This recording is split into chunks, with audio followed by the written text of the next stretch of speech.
Hello guys, হারা এখন চুরিকে আম খেতে আছি। এখন হারা এদিক ওদিক দেখছি কার কাছে আম চুরি করে খাওয়া যায়।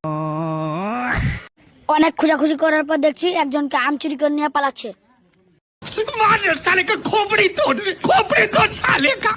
দেখতে পাচ্ছেন বন্ধুরা, এখন আম চুরি করা হয়ে গেছে। এখন ছিলাছিলি চলছে। এখন ছিলাছিলি করার পর এখন কাটাকাটি চলছে। এখন আম কাটাকাটি কমপ্লিট। এটা আমাদের গ্রাইন্ডার মেশিন, এটাতে আমাদের আমগুলোকে মিক্স করা হবে।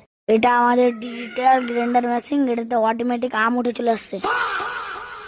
ভালো করে আমগুলোকে ঝাঁকিয়ে ধুয়ে নেওয়া হলো, তারপরে জলগুলোকে ফেলে দেওয়া হলো। দেখতে পাচ্ছ আমগুলো কত পরিষ্কার হয়ে গেল। এগুলো হলো আমাদের মশলাগুলোকে গ্রাইন্ডার মেশিনে ঢুকিয়ে পিসাই করা হবে। মশলাগুলোকে গ্রাইন্ডার মেশিনে ঢুকিয়ে দিলাম, একটু টেস্টটা বাড়ার জন্য জল জিরা দিয়ে দিলাম। এবার গ্রাইন্ডার মেশিন অন করে দিলে ঘচর ঘচর চালু করে দিলাম। এবার সবকিছু কমপ্লিট করে আমগুলোকে কলার পাতায় ঢেলে নিলাম। সব কাজ কমপ্লিট হয়ে গেল। এবার আমরা খাওয়া শুরু করলাম। এটা আমাদের কালা চুচা, এটা আমি নিজেই, এটা আমাদের ভোদা সিম। যদি কারোর খাওয়ার ইচ্ছা হয় তাহলে ভিডিওটা কমেন্ট করে জানাবে।